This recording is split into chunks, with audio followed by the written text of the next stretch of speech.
So we are like, Good evening. Welcome to iFocus lecture 88. And today we have 13th lecture in Neuro-ophthalmology series. We have Dr. Rashmin Gandhi himself speaking to us on supranuclear pathways and disorders of supranuclear pathways. Rashmin, I think, is a rock star of neuro-ophthalmology. He is the one who popularized this specialty in India from something which is very obscure and feared to something which is very interesting and what people look forward to. Rashmin began his career in Shankanetralaya and he was at the peak. He was in charge of education, etc. when we collaborated and started a combined Shankanetralaya LVPI grand rounds. I think that was a great idea of Rashmin. He has many such ideas. He's an innovator. He has a huge sense of business. He has his feet in Africa. He has his beyond and, he reaches out to countries where there is need, and he's an extremely good teacher. And he's part of iFocus. He plans out everything and lists it for you. So over to Rashmin for your presentation on supranuclear pathways. Thank you so much, Santosh. It's really it's an honor to be part of this program with you for the last 6-7 years. I remember we used to discuss as to what format would work, and I was initially not very happy with a 6-day, 7-day program, but you made it work and you have made it so big. So kudos, and let's get going to today's topic, which is supranuclear pathways and its disorders. Now, supranuclear pathway is a very complicated subject because it involves a lot of anatomical connections, and you might end up getting it as a full question in a theory. Rarely you may get a case, and why you might be asked. If you go to supranuclear pathway questions on it in Viva, you're done very well. So my job today is to simplify whatever connections that we know currently, because it's still an evolving subject, and also to have a clinical application of those connections between various nuclei and various cortical areas. And then we'll look at a few cases as well. Now, let me just show you one video and then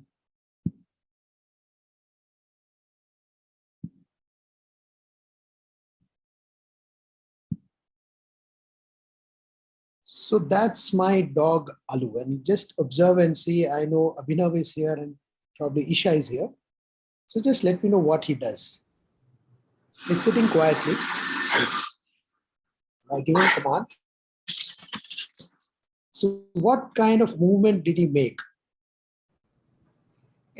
Abhinav? Isha? Yes, Isha. It's an abrupt movement. So if we compare it, with extraocular movements, it's a saccadic movement. Very nice. I mean, it obviously, it's not a pure saccade, but the point to be brought home, and you said it very nicely, is that it was a sudden movement. He was looking to his left and suddenly he looked to his right, and it was a fast movement. And that's what saccades are all about. Saccades, by definition, are fast movement. They are fast movements. That's point number one. Point number two, what is the purpose of saccades?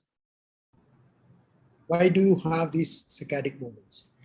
They're basically to fixate on, if there's a reflex, then to fixate. I mean, if there's an object, it can be a reflexive saccade to fixate on that object, or if it can be an auditory stimulus as well, which can, initiate a saccade. So basically, you initiate a saccadic movement when the object of interest, it can be anything, is not on fovea. And the saccades are the mechanism by which the object of interest is brought on fovea. And that movement is present in almost all animals as well. That's the first ocular movement that almost every living being would have in one form or the other. That is a fast reflexive movement towards, in a lot of animals, towards a noise. For us, it can be auditory, it can be memory, it can be a lot of other stimulus. But in other words, so first point, they are fast movements. Second, the purpose of saccades is to bring the object of interest on fovea. So they are fast movement. Now, which area of the brain controls saccades, or which area of the brain basically initiates saccades? Any idea? Is it, yeah, Isha? There are different areas for horizontal as well as vertical saccades. So for horizontal, it's mostly the pons that is responsible, and for vertical movements, there's midbrain that's responsible. So typically, it's the parapontine reticular formation which is responsible for horizontal gaze, and for vertical, I think it's the rostral interstitial medial longitudinal fasciculus. All right. So, okay. So let me go back and say that whenever any ocular motility, we know that there are 6 muscles around the eye which move the eyeball in different directions. Now, these 6 muscles are controlled by 3 nerves: oculomotor, trochlear, and abducens nerve. And then all these nerves originate from midbrain and pons. So obviously, midbrain and pons are involved in generation of any ocular move because they are the final pathway. But today we are talking about areas which are beyond these areas that we are aware of, and what is their role? What is their basic role of all these whatever so-called supranuclear areas? So whenever you look at the object, or whenever you have a visual system, we know that all the impulses go to the occipital cortex. Now, from there, temporal, parietal lobe, a lot of other areas get this inputs either directly or from the striate cortex. The purpose of this distribution of visual impulse is to decide what to do with the visual information. So when you're looking at your environment, when you're looking at the world, there's a lot of information which goes to the brain, and these areas together simultaneously within a fraction of a nanosecond decide what to do with that information. Do you want to go closer to whatever you're looking at, the visual stimulus, go away from it, go run away from it, or keep looking at it? So basically, supranuclear pathway or supranuclear centers right in at the top decide what to do with the visual information, and then guide the oculomotor systems in general for the eye to move in that particular direction and at what speed. So as far as the saccades are concerned, the generation of saccades generally is in frontal eye field. Now again, that's an evolutionary package that we have, because if you remember, prefrontal cortex and frontal lobe in general is concerned with your personality. And basically, depending upon your memory, your personality, the fast movements are done.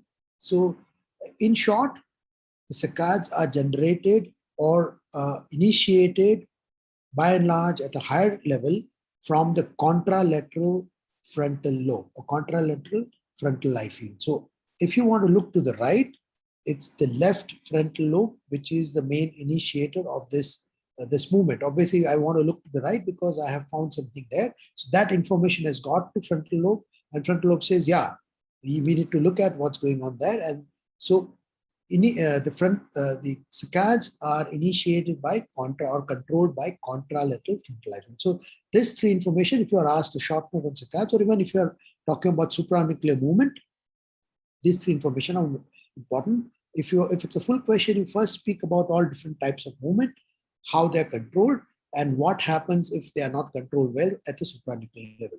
So we said 3 important points about saccades would be that they are fast movement. The purpose is to bring the object of interest in fovea, and they're initiated and controlled by the contralateral frontal eye field. Now, what is the clinical importance of this?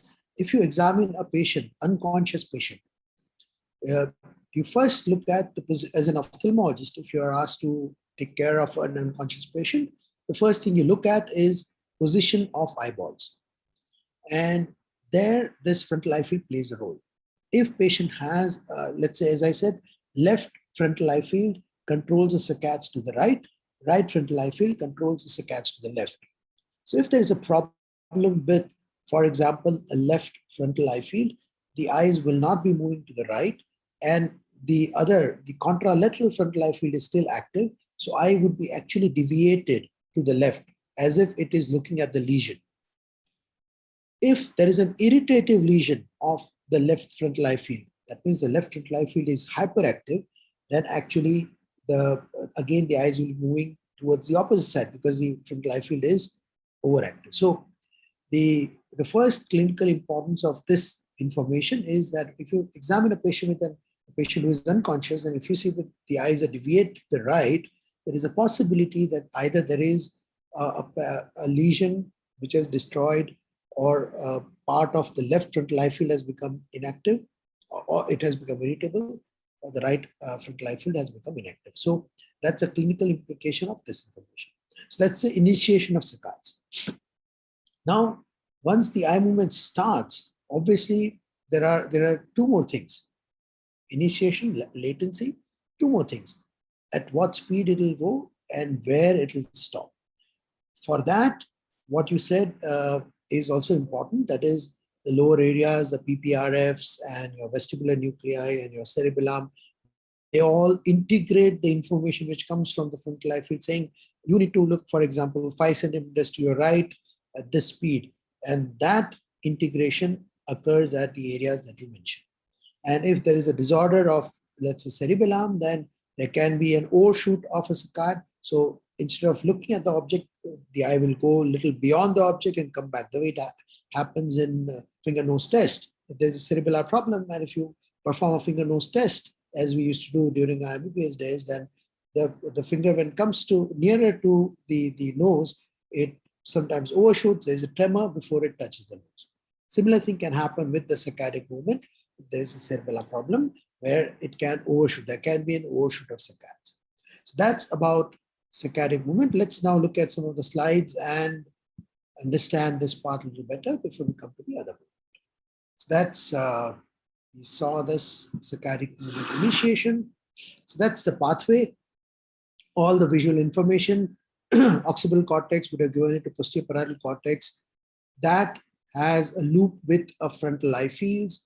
Once frontal eye field decides to initiate the saccades, the information goes to basal ganglia, caudate nucleus, substantia nigra, and it also goes to superior colliculus. Now, superior colliculus, we don't know how much part it plays in us, but in a lot of animals, if you have to abolish saccades completely, you have to destroy not only frontal eye field, but also superior colliculus. What it tells you is that superior colliculus also plays an important role in initiation of saccades. So that's the pathway of the saccades: information from posterior parietal cortex to frontal eye field, basal ganglia is in the mix, superior colliculus, and then they go to, as you said, MLF, and then to the sixth and third nucleus. And this is a little detailed diagram of the same information.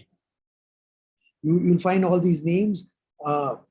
For the exam purpose, they're not really that important because that's too much of a detail, but you need to understand that there are 3 different types of neurons. And this is something which, again, if you insert it in your answer, it will create a good impression. There is excitatory burst neurons, inhibitory burst neurons, and omnipause neurons, which control saccades. Excitatory burst neuron, once the information comes in from the supranuclear centers, what we saw, mainly frontal eye field and superior colliculus, then the vestibular apparatus and cerebellum, flocculus is cerebellum, and vestibular apparatus, they get activated. And then they give a signal to excitatory neurons to excite the 6th nerve and the 3rd nerve. The inhibitory burst neuron would inhibit the yoke muscle so that there is no jerk, so that if left lateral rectus is activated, then the left medial rectus gets inhibited from the inhibitory burst neurons. Omnipause neurons stop functioning when the saccades are generated. So they are firing when there is no saccades, but as soon as the saccades are generated, omnipause neuron stop firing. So that means they are sort of a brake, which you release it when the car starts moving. Now, what is the importance of that information? The importance of that information is that if the circuit is not functioning well, if the brake is not functioning well, you can have irregular saccadic movement without a pause, like opsoclonus or flutter, and we'll see the video of those. So that's about saccades. And this is what happens if the omnipause neurons are not functioning. You see these eyes are moving in what is called in a square wave jerks. That means there are irregular saccades and they're not really pausing too well. It can also cause saccadic flutter, where the eyes move, or it can cause this.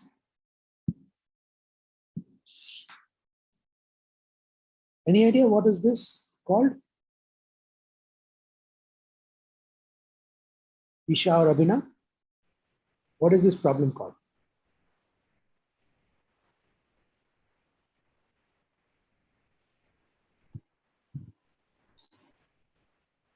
Try. Absolutely. Yes, who said that? Very good, excellent. So this is opsoclonus. So if your omnipause neurons are not functioning, that means everything stimulates, but there is no pause, there is no break. So I just keep moving in different directions. And that was an example of problem with omnipause neuron not functioning, opsoclonus. So in summary, saccades, so that's a short note on saccades and supranuclear pathway, how they are organized and the disorders of saccades.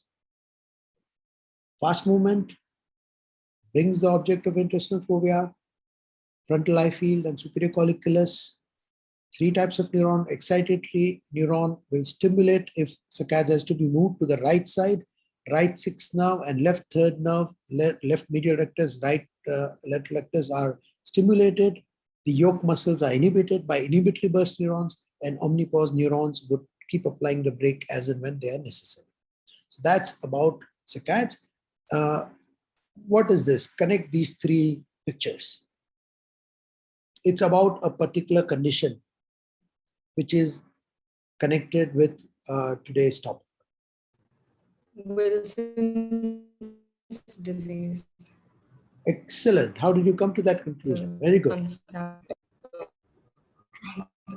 I mean, the cataract and the ring. KF ring on the cornea. So there's a copper deposition in the Descemet's membrane in the cornea, the sunflower cataract, and of course this is the Wilson's disease. Why it is here? Because that also can cause extrapyramidal degeneration, and one of the signs of Wilson's disease, apart from KF ring and sunflower cataract, can be slowing of saccades. So saccades can have abnormality like slowing of saccades, which can be seen in degenerative disorders like Parkinsonism, recovered palsies like recovered 6th nerve palsy or an early 6th nerve palsy. Only sign can be slow saccades, and disease like Wilson's disease and Parkinsonism can have slowing of saccades. Very good. All right, so that's about saccades. The second type of eye movement is pursuit movement. What is a pursuit movement? What do you mean by a smooth pursuit movement? It's a slow movement which is trying to persuade an object which is moving, for example, a train or a flying bird or something like that. Fantastic. So smooth pursuit movement is a slower movement than saccades. The objective of the smooth pursuit movement is to keep the slow moving object on the fovea. Saccade was to bring the object on fovea. Smooth pursuit movement is to keep this object on fovea as the eyes are moving. That is an important distinguishing point. And which area controls or initiates the smooth pursuit movement? In the brain?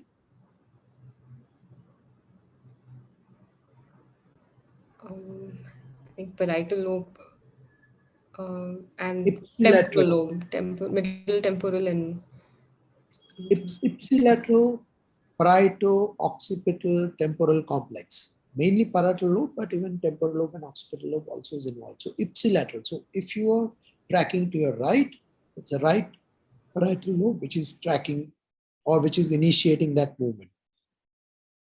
So again, striate cortex gives up that information to middle temporal, middle superior temporal, and parietal lobe here.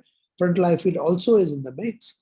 And then the pontine nuclei, cerebellum, vestibular nuclei, they control as to at what speed and where it should stop. It's controlled by these presence of cerebellum and vestibular nuclei.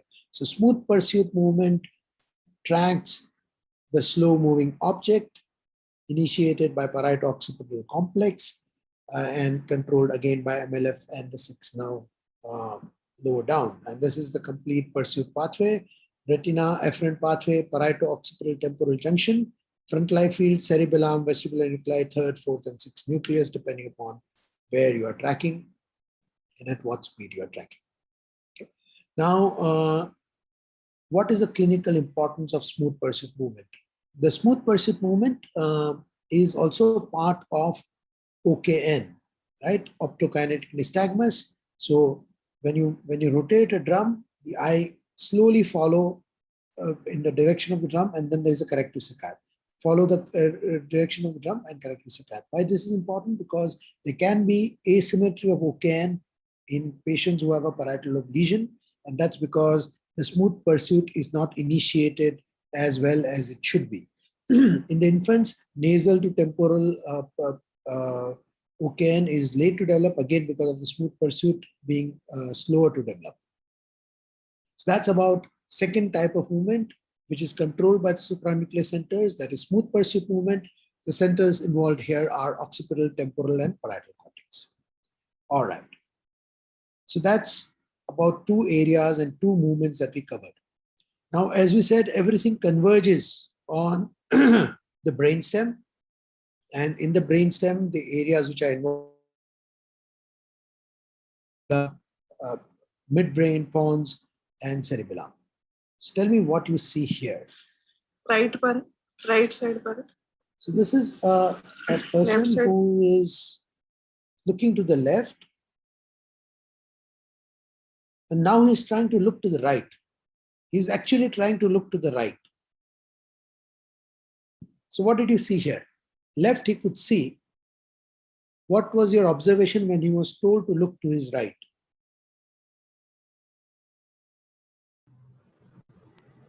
There was like upward deviation of the eyes. Okay. Let me show you again. It's let me give you a hint. It's a horizontal problem only. Patient trying to, now he's trying to look to the right now. Are the eyes moving to the right at all? If you have to, No. this eye has to abduct, this eye has to adduct. So both did not happen. This eye did not abduct, this eye did not adduct. So basically, patient has right gaze palsy. Right? Patient could not look to the right gaze palsy.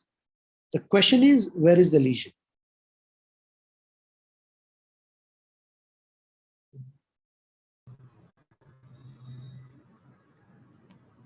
And there is a hint here. See the right upper eyelid and the left upper eyelid? They're different, right?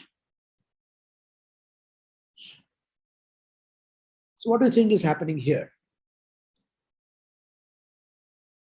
So patient has a right gaze palsy because of a pontine lesion. This is where your pons will come in.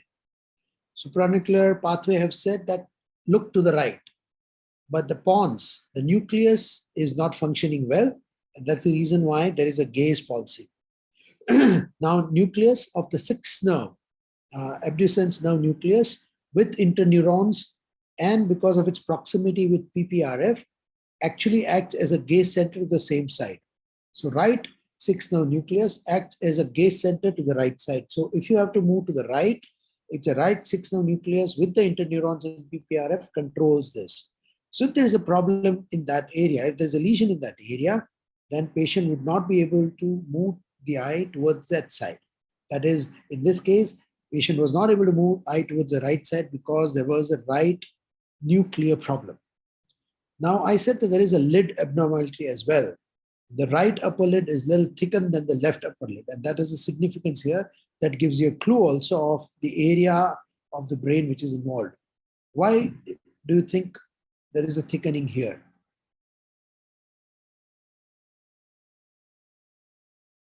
Something has been implanted there.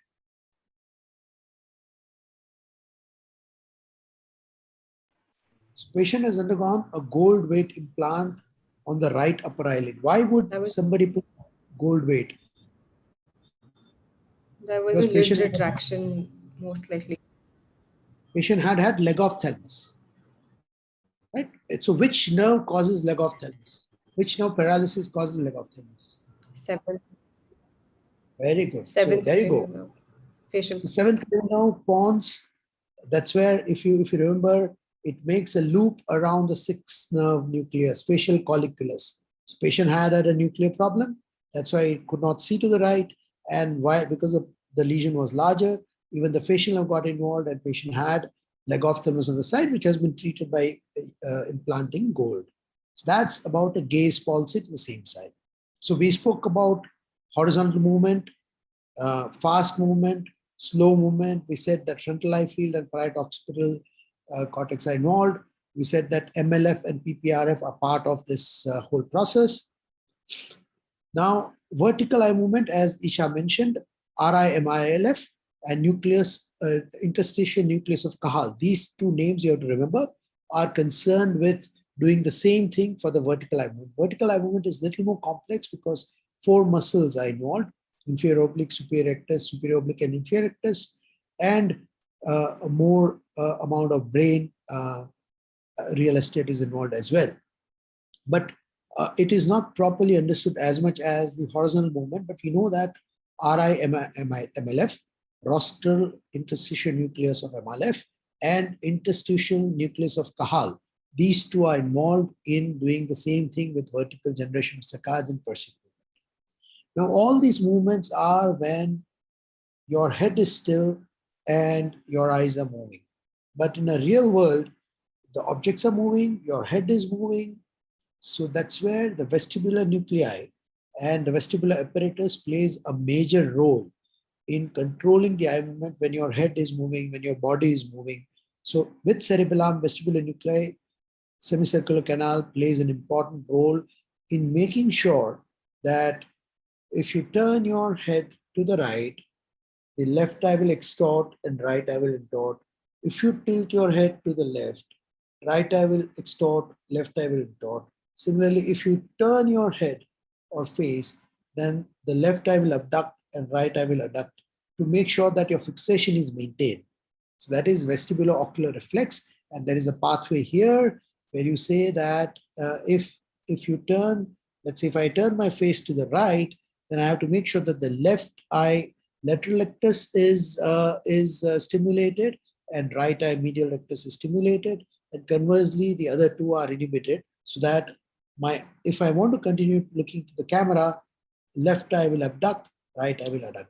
So remember the third pathway, saccades pathway, pursuit pathway. Third pathway is vestibular pathway. Vestibular pathway keeps the focus on the object when your head is moving. Either it can be turned or tilt. And that's where the semicircular canal would play an important role. So that's about 3 basic type of movement. The 4, these are all conjugate movement when the eyes move in the same direction. There can be a disjugate movement, which is a newer development. Humans and other primates have it. Lower animals may not have the disjugate movement where there is convergence and divergence, right? Now, so that's about the movements.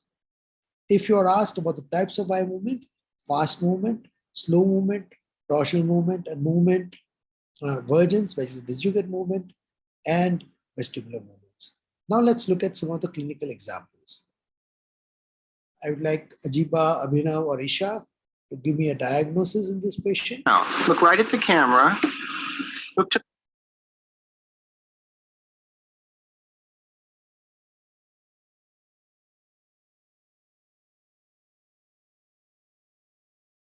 Even Rolika can chip in if she wants to.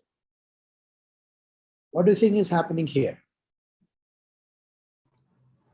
Patient looking to the left, patient looking to the right, and patient looking to the left. The left gaze See, is normal, whereas on the right, Right gaze? there is abducting nystagmus in the right eye, whereas the left eye is not able to abduct. Very good. So it's an So what is the internuclear right? internuclear ophthalmology. So one of the important supranuclear movement disorder is internuclear ophthalmoplegia. Which side, Isha? You have to say INO. It's a So left side, sir. Very good, Ajiba. Excellent. In INO is given by the adducting eye. So this patient has a left INO, meaning thereby that the left eye will not adduct, right eye will abduct, but would show a nystagmus of the right eye, right?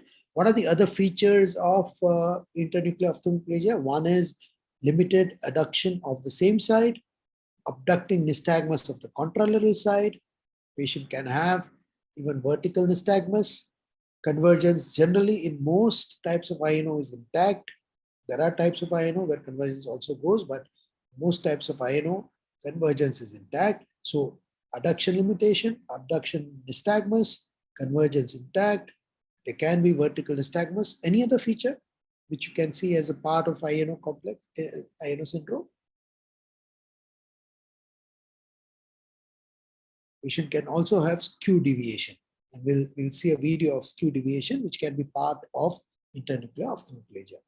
Where is the lesion? Lesion in which area causes INO? Medial The longitudinal. medial longitudinal fascicles. Excellent. MLF. MLF. So basically, you have PPRF, which is close to the 6th nerve nucleus. We said that PPRF and 6th nerve nucleus together form a gaze center. So this complex will control the gaze to the right.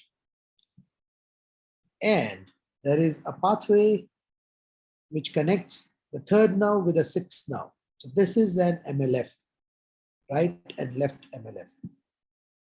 So that's the medial longitudinal fasciculus. If there is a lesion there, you see here, right eye is not moving, left eye is abducting. Of course, it's a photograph, but if this is a video, you would have seen a nystagmus here. So that's internuclear ophthalmoplegia. What is the commonest cause of INO? What causes INO? Trauma. So please remember, INO, the causes would be dependent on the age. Younger age group, the common cause of INO would be demyelinating disorder like multiple sclerosis.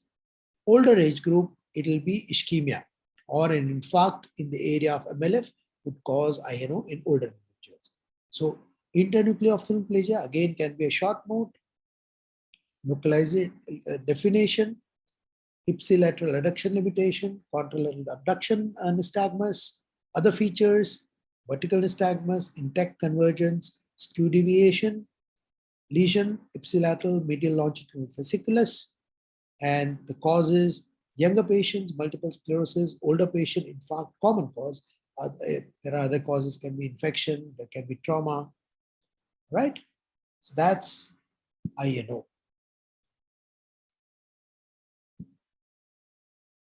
What is this diagram showing?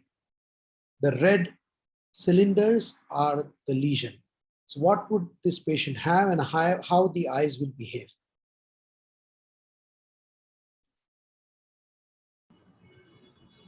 What is this line diagram showing? That's the problem, the cylinder. Bilateral internuclear ophthalmoplegia. Yes, also known as? Wall-eyed. Doll's eye. I don't know. Webino, doll's eye. wall-eyed, bilateral internuclear. See, I've been a little helpful here. I've drawn the eyeball diverging. So this is Webino or walled eye bilateral internuclear ophthalmoplegia. Very good. And the lesion as shown here would be both MLF. Because both medial longitudinal fasciculi are not working, patient will not be able to adduct either of the eye. And sometimes patients, because the adduction is gone, in a later part, both eyes would be abducted. That's why it's called wall-eyed. So Webino. That's how the eyeball will look like. A lesion in midbrain bilaterally. What is this? What kind of disorder will you see in this lesion? There are two cylinders now. There's one cylinder on this pathway and another cylinder here. 1.5 syndrome. Explain, what will this patient have? This is the left side, this is the right side. The left side will be completely frozen. There won't be any adduction or abduction in the left eye. Whereas in the right eye, there will not be adduction, whereas abduction will be intact. Exactly. That's why Out of 2 movements, 1.5 are gone because there is a lesion. Very good, excellent lesion. There is a lesion on PPRF of the left side and also MLF of the left side. PPRF, as we said, with 6 nerve, this interneurons controls the gaze to the same side. So this is a left PPRF and left 6 nerve nucleus will control the gaze to the left side. Now this is gone, so patient will not be able to look to the left side at all. That means the left eye will not abduct, right eye will not abduct. He'll not be able to look to the left, as we saw in the video as well. This is MLF. Left MLF, that means the left eye will not abduct. So left eye is not able to abduct, left eye is not able to adduct. The right eye will abduct and can have nystagmus. So this is 1.5 syndrome. Again, all this can be seen in a large demyelinating lesion, trauma, hemorrhage, infarct.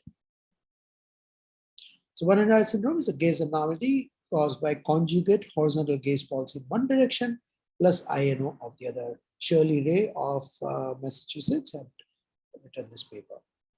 We described this. What is 8.5 syndrome? This can be a little cocky Viva question. So 1.5 1.5 plus syndrome plus the 7th nerve palsy. excellent, excellent. 7th nerve palsy. So what is 15.5 syndrome? 8th nerve palsy plus 8th nerve. Which one? Plus 8th nerve. You have to total. Oh, nice. You total it 8 plus 7. Well, this is more like bilateral fissure now. 7 plus 7, 14. This is another example of INO. You see patient looking to the right, and you see there's a nystagmus. Left eye is fine. You can see a little bit of nystagmus here, but here it is more prominent. So that's INO. This is, as I said, skew deviation can be associated with INO. Front cover once more. Alternate cover. You see the left eye is coming. There is a left hypertropia. Left hypertropia. So you see, you can see hypertropia also if the patient had a left trochlear nerve palsy. So give me 2 or 3 differentiating features where you can differentiate between skew deviation and a 4th nerve palsy. 4th nerve palsy, which muscle is involved? Which muscle is paralyzed? Superior oblique.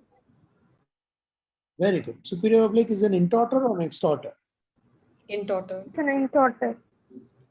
Yes, all superiors are intorters. Remember that. So superior oblique is an intorter. So if superior oblique is paralyzed, eye will be intorted or extorted? Extorted. Nice. There will be extortion of the eyeball because superior oblique is not functioning. It will be reverse in skew deviation. The higher eye would have been intorted. So that's one differentiation. The second differentiation, because it is believed, skew deviation, initially it was believed that it is seen only in moribund, very ill patients in neurological ward, but now it is known that it can also be seen in patients who are not really seriously ill. It is believed, not much of its mechanism is understood, it is believed that skew deviation is generally seen when a vestibular pathway to MLF is disrupted because of the lesion. And that's why vestibular pathway to MLF and to the midbrain is disrupted, and that's why there is a vertical separation. So the one eye is higher. The higher eye generally is intorted. It can be unilateral or bilateral. The head tilt part remains the same. You know, if there is a left superior oblique palsy, if you tilt the head to the left, what will happen? Hypertropia will increase or decrease? Left superior oblique palsy. Tilt to the same side. You remember 3-step test? So worst on opposite tilt. No, so left superior oblique palsy will become worse when you tilt the head to the Opposite left. gaze. Okay. Opposite gaze. Gaze and better tilt. on opposite tilt. Yes, so it gets worse on the tilt to the same side, right? So Yes. similarly, in a skew deviation, you might find that when you tilt the head to the left, you might find that that eye is higher, but it does not follow all three steps. So the gaze part is not followed by the skew deviation in Marshall-Park's three-step test. So that's about skew deviation. There can be a short note on skew deviation. So that's about MLF, PPRF, that connection. We spoke about INO, we spoke about Webino, we spoke about 1.5 syndrome. We spoke about skew deviation, which can be also seen as a part of INO. Now, one more problem of supranuclear disorder. So this is the patient, 75-year-old patient who has an expressionless face, and you're trying to ask him to look to the right, to the left, up and down. The eyes are not moving at all. He's trying to look to the left, he's trying to compensate it by moving his head, but the eyes are not really moving that much. Now, wherever the torch is where the instruction is. So now he's been asked to move to the right, and he'll try to compensate by moving his head, but the eyes will not move that much. Similarly, eyes are not going up or they're not going down. What are the possibilities? No movement, not to the right, not to the left, not up, not down. What are the possibilities?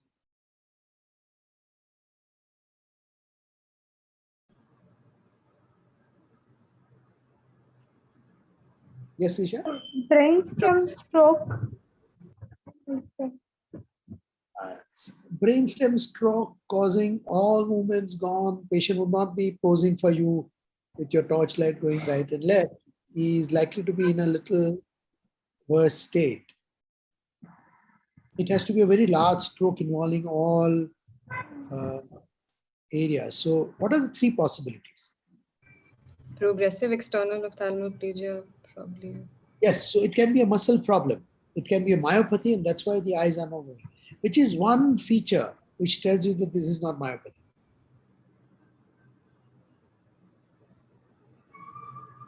Please remember, most of these myopathies, may it be CPO, may it be myotonic dystrophy, may it be oculopharyngeal dystrophy, would have associated ptosis.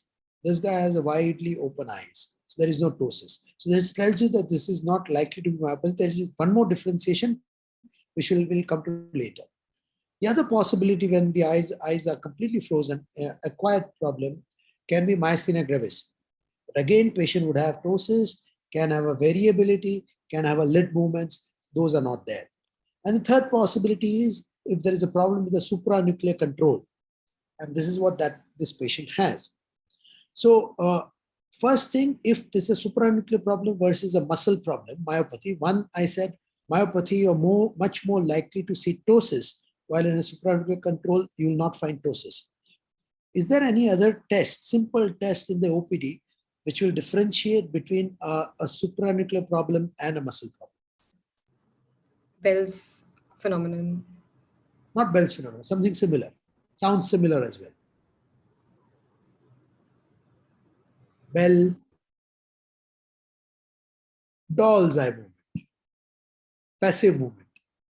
All right. So if you move, if you shake your head, if you shake patient's head, if it's a supranuclear problem, because the doll's eye is controlled at a lower level, it will be present. While in myopathy, because the muscles themselves are not functioning, the passive movement also, you'll see here, it's not come out very well, but you'll find that this patient actually had the presence of doll's eye. So patient, old patient, expressionless face, all eye movements gone. What's your diagnosis? Which neurological condition will you find expressionless face? Parkinson. Very good, Ajita. Excellent. So this disease is sometimes confused with Parkinson, and sometimes when patients are on levodopa. So this is progressive supranuclear palsy or Steele-Richardson syndrome.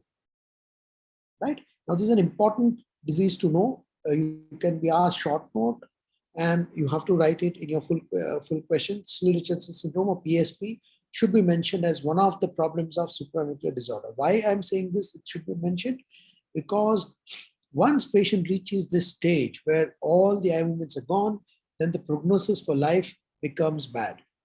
It starts initially with limitation of down gaze. So most of the patient initially, progressive supranuclear palsy, the initial problem is I'm not able to eat because the down gaze is gone, or not able to button my shirt because the down gaze is gone.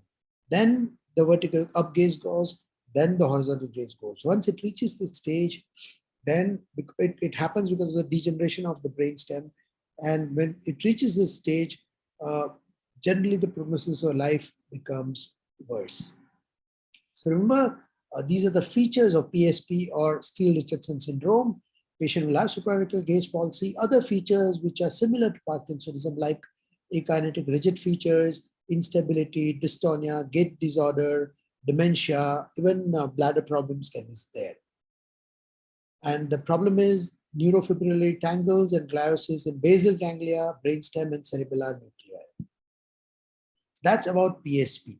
Now there are some other examples of supranuclear movement disorder. We spoke about, say, initially Saccades, frontal eye field, and the saccade pathway disorder can cause saccadic abnormality. Parietal lobe problem and a smooth pursuit pathway can cause smooth pursuit abnormality. The connection at a lower level between nuclei can cause INO, Webino, 1.5 syndrome. Overall brain degeneration can cause problem like PSP. There are these fibers which are arranged in midbrain around the aqueduct. And one of the areas in the midbrain can cause this problem. Tell me what are all features that you're seeing here, and then the diagnosis. Look at it carefully. There are 2 or 3 features which are visible.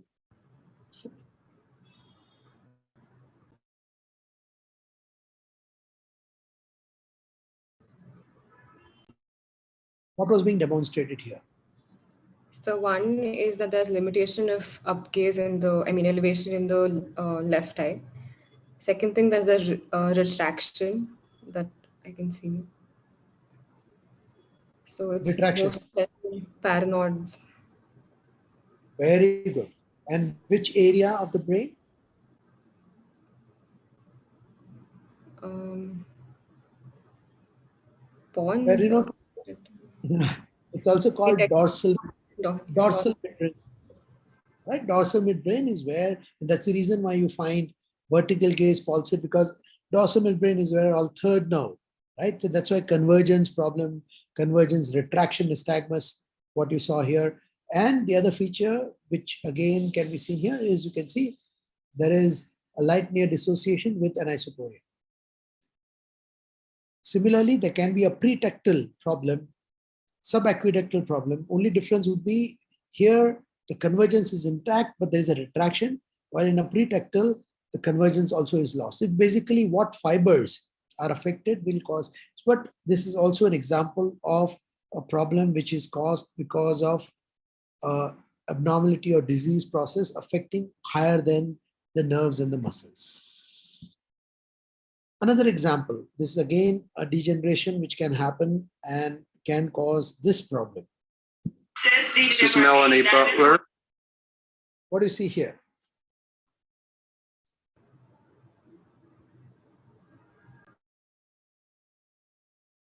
What is the most prominent problem here? Upbeating nystagmus. Excellent. So the eyes were vertical. There's a vertical movement, and the fast phase was to the up. So this is an upbeating nystagmus. Okay. So any nystagmus, any vertical nystagmus, you know that you are probably looking at a neurological disease that you always have to remember. Most of the nystagmus, the origin is because the problem in the brainstem and cerebellum. Now, most nystagmus, you should also check what happens when they converge. And Isha, let me know, what do you see here when the patient is converging? Drive.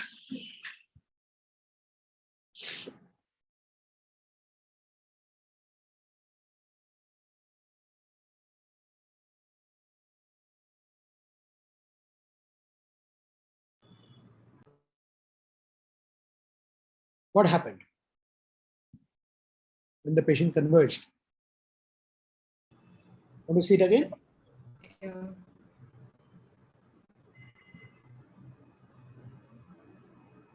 Converging. and looking straight. Looking straight, converging.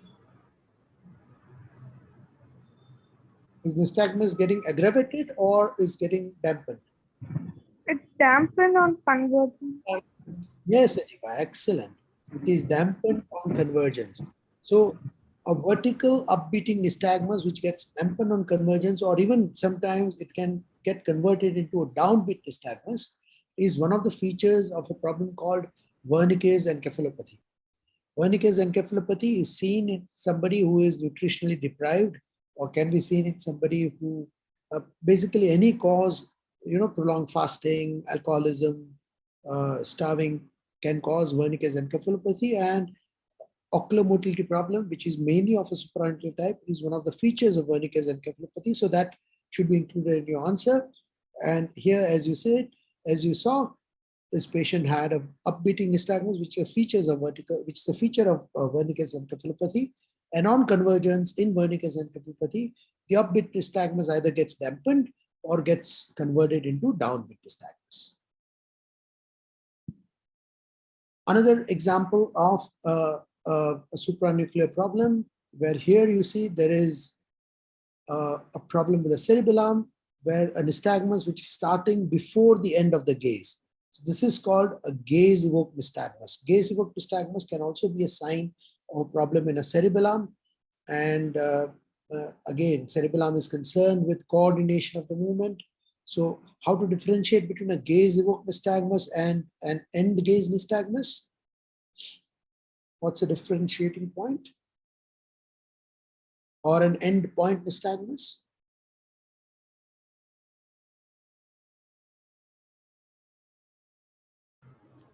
So as you just said, that it starts before it has reached the end gaze. While the endpoint nystagmus starts right at the end of the gaze, it is transient. You keep looking to your left, there'll be nystagmus and then it dies down. It is brought about because of the elastic factors in the orbit. It is physiological, it is transient, there is fast movement right at the end of the gaze and it dies down. Well, as you saw here, it starts every time patient reaches that point, and nystagmus will always be there. So it reaches this point before the end of the gaze, and you will still see the nystagmus. You see, this is a rotatory nystagmus. Any other feature which you saw here when the patient looked up and down? Look at it carefully.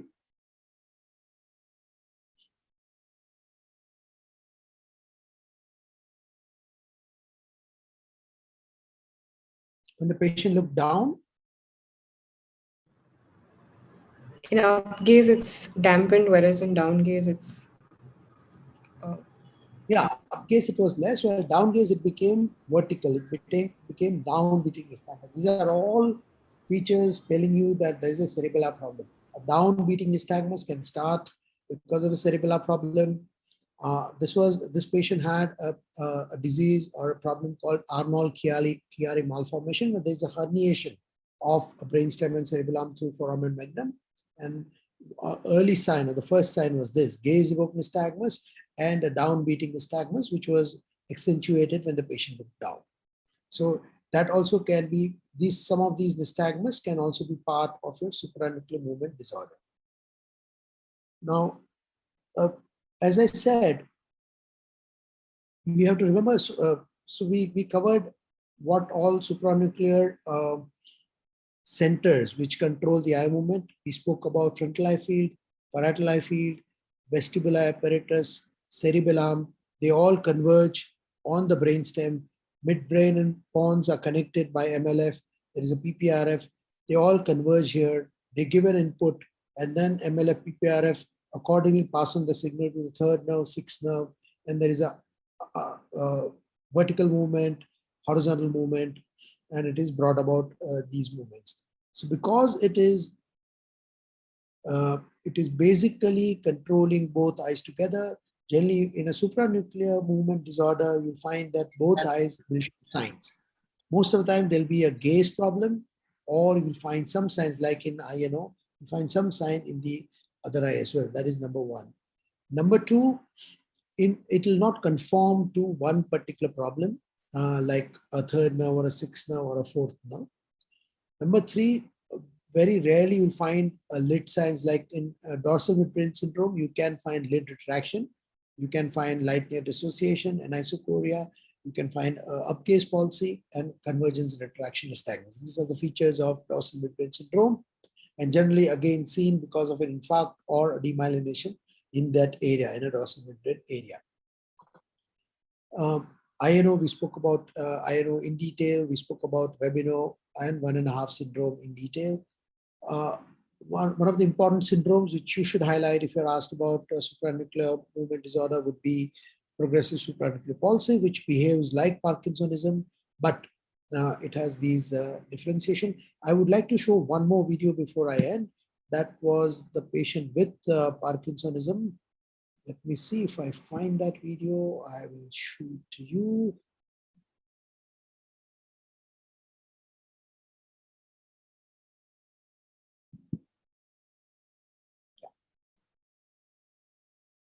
Can you see the video here?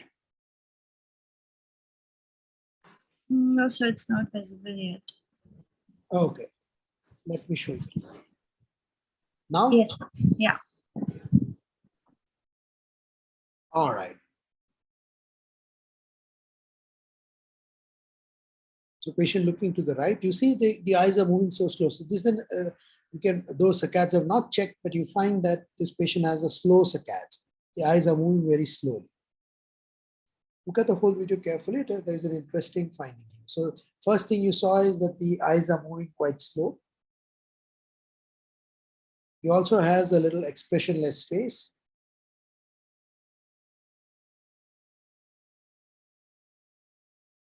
And suddenly, we have not told him anything. The eyes have closed.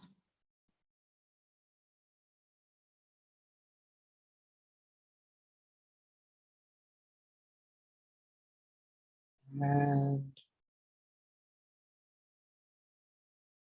now he's trying to open this eye.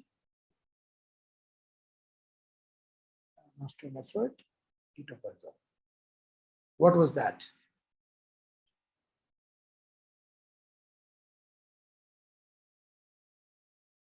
What was that? Expressionless face, slow saccades. This was apraxia. Basically, difficulty in opening the eyelid, which can be also a feature of Parkinsonism. Again, a part of supranuclear problem, because they can have a degeneration of the extrapyramidal system. So these are the various disorders that you should highlight if you're asked about supranuclear control of the movement and the disorders of supranuclear control. I would be happy to answer a few questions. It's 9 o'clock now. Maybe we can go on for 5 or 7 minutes. Are there any questions, Rolika? So you've actually left everybody pretty much speechless, because I don't think anyone has ever explained the whole red system to any one of us. So there's only one question that we have, is that how do you treat Wernicke's encephalopathy where thiamine wouldn't work? Yeah, so basically that is completely in the domain of a neurologist and a nutritionist, because these patients have a deficiency of vitamins and other nutritional elements. So I generally would give it off to them. Our job is, most of the time, these patients, very rarely they will present to us. They can develop oscillopsia. I had seen a patient who was starving because of a religious reason for a very long time. And at the end of his fast, he started developing a little oscillopsia because of the nystagmus. That's how he came. And then we realized that patient probably has Wernicke's, and then he was referred to a neurologist and a nutritionist. Right, so like answer, most commonly the ocular manifestations in Wernicke's will be seen in which cases? So like most often in the OPD, where do you see it? No, so most of these patients would have more severe neurological deficit, they can have, gait problems, they can have imbalance. So they would be in the ward, and because they also have an eye problem is where you end up seeing them as a referral. So almost most of these patients will have one of these signs. They can have just a subtle nystagmus, or they can have full-blown nystagmus, as was shown in the picture here. Right, sir. Thank you so much, sir. I really don't have any of the questions. You've answered everything. Also, sir, like I think the way you presented the diagrams, I hope the postgraduates kind of take that to the exam. It's like putting up the diagrams and putting up the lesions like that is really important. I also got INO as one of my questions in the exam, and it's like if you draw it like that, it kind of explains to the examiner that you know the subject. So that's kind of important. Yeah, and then it makes your job easier because you don't have to really mug it up because you've understood. Yeah. So thank you so much, sir. Thanks a lot for taking up the difficult topic, for making it easier for all of us. Bye-bye. Thank you so much, sir. Good night. Good night, sir.